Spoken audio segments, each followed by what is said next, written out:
Suramadu. Iya, Suramadu. Nggak, biar aku edit ini di ininya. Udah Bang, oke, mari kita mulai. Oke. Bang Elki mau edit ya? Perencanaan jembatan oleh kelompok 3. Next slide. Laporan survei pendahuluan perencanaan jembatan Suramadu. Sebelumnya kita perkenalan diri dulu. Ada Glenn Bryan, Erlindo Situmorang, Muhammad Tufail, Elki Parulian, Leo Fernando, dan Megi Gus. Oke, next slide.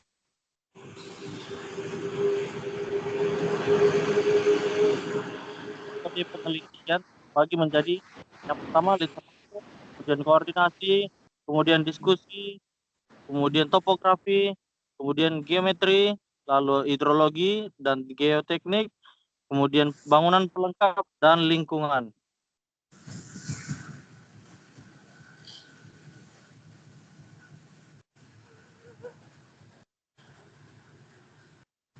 Pendahuluan Jembatan Suramadu adalah proyek infrastruktur strategis nasional yang menghubungkan Surabaya, Pulau Jawa dengan Bangkalan atau Pulau Madura melalui Selat Madura. Jembatan ini memiliki panjang total 5.438 meter dengan lebar sekitar 30 meter, menyediakan 4 lajur 2 arah selebar 3,5 meter dan 2 lajur darurat selebar 2,75 meter. Survei pendahuluan dilakukan sebagai dasar perencanaan teknis yang komprehensif untuk menjamin kelayakan konstruksi jembatan terpanjang di Indonesia ini. Metode surveinya yang pertama ada studi literatur, dilakukan dengan mengkaji berbagai referensi teknis termasuk SNI 1725 tahun 2016 tentang pembebanan untuk jembatan. Kemudian ada RSNI T3 2005 tentang perencanaan struktur baja dan studi komparasi jembatan cable stay di dunia seperti Rayon and Tryon Bridge di Yunani dan Stone Cutter Bridge di Hong Kong. Kajian juga merujuk pada kondisi geoteknik Selat Madura yang memiliki karakteristik tanah lunak dan aktivitas seismik zona menengah. Lalu koordinasi. Proses pembangunan Suramadu melibatkan koordinasi intensif antara berbagai pemangku kepentingan. Berikut adalah contoh-contohnya. Yang pertama ada pemerintah Provinsi Jawa, mereka berperan dalam penyusunan kebijakan daerah, penyediaan lahan, serta fasilitas komunikasi dengan masyarakat Madura dan Surabaya. Terus ada Kementerian PUPR yang bertanggung jawab atas perencanaan desain teknis pengawasan konstruksi dan pemeliharaan jembatan. Kemudian ada Kementerian Perhubungan yang mengatur kelancaran transportasi darat dan laut, termasuk integrasi jalur logistik dengan akses jalan tol. Kemudian ada PT Jasa Marga berperan dalam pengoperasional dan pengelolaan dan sistem pembayaran tol untuk mendukung keberlanjutan infrastruktur. Kemudian ada TNI Angkatan Laut untuk memastikan keamanan jalur laut, mengawasi lalu lintas kapal dan menjaga stabilitas kawasan perairan Selat Madura. Lalu ada masyarakat pesisir Surabaya yang terlibat dalam konsultasi publik, relokasi pemukiman, serta mendapatkan program kompensasi dan pemberdayaan ekonomi. Terus ada teknis dan infrastruktur, perencanaan desain, manajemen, konstruksi, dan perawatan jangka panjang. Lalu ada aspeknya ada transportasi dan kelautan, yaitu pengaturan jalur tradisional, keselamatan pelayaran, dan integrasi transportasi. Terus ada aspek sosial ekonomi, itu pengurangan dampak sosial, relokasi warga terdampak, penciptaan lapangan kerja, serta peningkatan ekonomi lokal. Dan yang terakhir ada lingkungan dan keamanan, mitigasi dan dampak lingkungan, perlindungan ekosistem laut, serta pengawasan keamanan kawasan jembatan.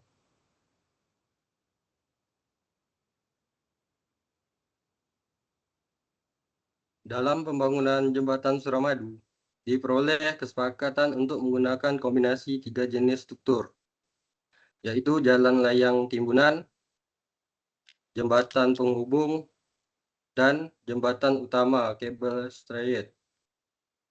Pemilihan desain ini dilakukan setelah melalui kajian teknis yang mempertimbangkan kedalaman laut, arus pasang surut, serta kebutuhan konektivitas antara Surabaya dan Madura.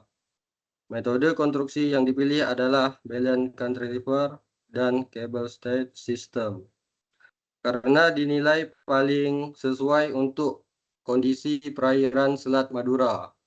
Proses pembangunan melibatkan pekerjaan besar seperti pengecoran box girder di laut, pemasangan fondasi tiang pancang yang kokoh, hingga pemasangan kabel baja bertegangan tinggi untuk menopang bentang utama jembatan. Selain aspek teknis, diskusi juga menitik beratkan pada keamanan jalur pelayaran kapal, perlindungan lingkungan laut, serta daya tahan jembatan terhadap gempa dan angin kencang. Menara utama dengan tinggi 146 meter dirancang agar tetap memberikan ruang bebas bagi kapal besar yang melintas, sekaligus menjadi ikon arsitektur yang melambangkan keterhubungan Jawa Madura. Next.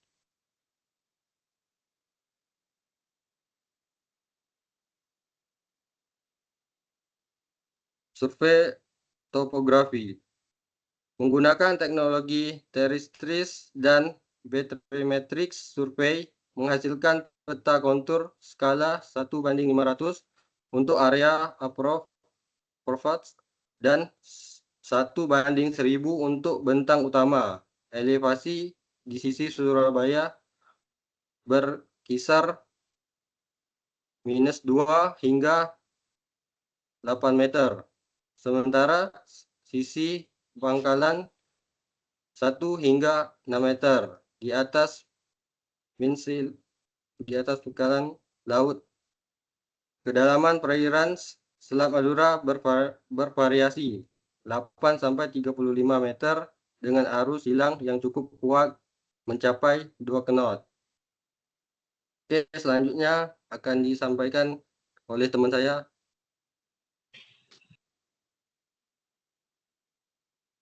Geometri jalan dirancang dengan total lebar jembatan 30 meter yang terdiri dari 4 lajur lalu lintas, di mana masing-masing sepanjang 3,5 meter, 2 lajur darurat, di mana dengan lebar 2,75 meter, dan fasilitas median pembatas. Alinyemen horizontal pada approach menggunakan radius minimum 1000 meter, sedangkan pada bentang utama lurus tanpa tikungan. Alinyemen vertikal maksimal 4%, disesuaikan dengan ketinggian tower dan kebutuhan clearance pelayaran.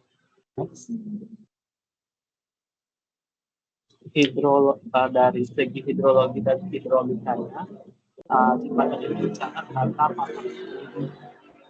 dan high water level kurang lebih 1,8 meter dan low water level di angka 1,5 meter terhadap MSI.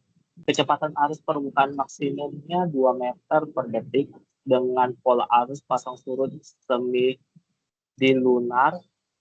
Analisis gelombang ekstrim periode berulang 50 tahun menunjukkan tinggi gelombang signifikan 1,8 meter. Data ini krusial untuk desain pier protection dan core protection di sekitar fondasi. Selanjutnya akan dilanjutkan oleh teman saya. Oke, berikutnya ada geoteknik dan geologi. Yang pertama, melakukan 25 titik pemboran dengan kedalaman bervariasi 40-60 meter. Hasil investigasi menunjukkan stratigrafi yang kompleks, lapisan tanah lempungan sangat lunak 0-15 meter, NSPT 2-8. Pasir lepas hingga sedang 15-35 meter, lempung keras 35-45 meter, dan batuan sedimen keras pada kedalaman 45 meter. Fondasi menggunakan board pile berdiameter 180 cm dengan kedalaman 50-55 meter, mencapai lapisan bearing stratum yang memadai. Analisis settlement menunjukkan penurunan jangka panjang maksimal 15 cm yang masih dalam toleransi. Next. Berikutnya ada bangunan pelengkap yang dirancang meliputi tol plaza otomatis di kedua sisi dengan 12 gardu tol. Rest area lengkap dengan masjid dan fasilitas publik. Sistem drainase longitudinal dengan outlet ke laut setiap 200 meter. Penerangan LED sepanjang jembatan dengan sistem backup tenaga surya, struktural health monitoring system untuk pemantauan kondisi struktur secara real time. Jalur pejalan kaki dan sepeda dengan lebar 2 meter, serta sistem CCTV dan komunikasi darurat setiap 500 meter.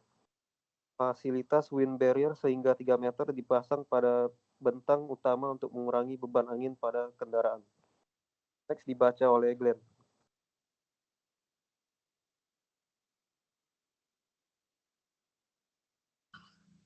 Untuk survei lingkungan akan saya bahas, yaitu untuk verifikasi bahwa Selat Madura merupakan area fishing ground penting bagi nelayan tradisional dengan tangkapan rata-rata 50-80 ton per bulan. Kualitas air laut dalam kondisi tercemar ringan dalam kurang itu BOD 4,5 sampai 6,2 mg per liter.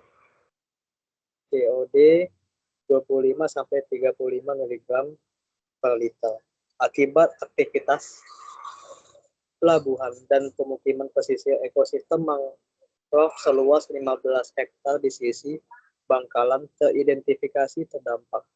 Program mitigasi meliputi penetapan zona larangan buang jangka permanen selama konstruksi, program kompensasi bagi nelayan terdampak, rehabilitasi mangrove seluas 20 hektar sebagai offset, dan instalasi fish aggregating device atau yang bisa kita singkat FAD buatan di area alternatif. Selanjutnya,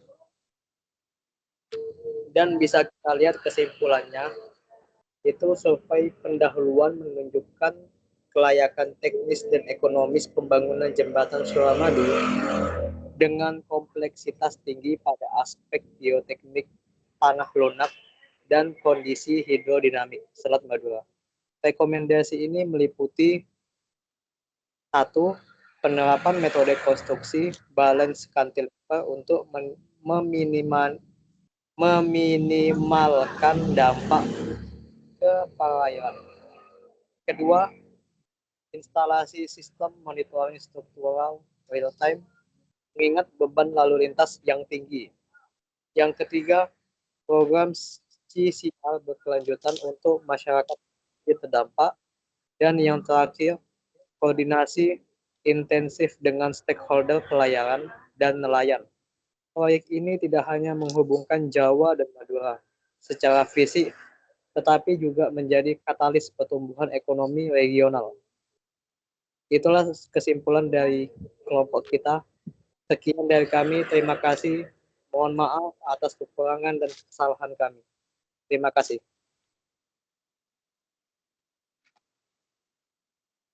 Terima kasih. Terima kasih. Ya. Aku close apa?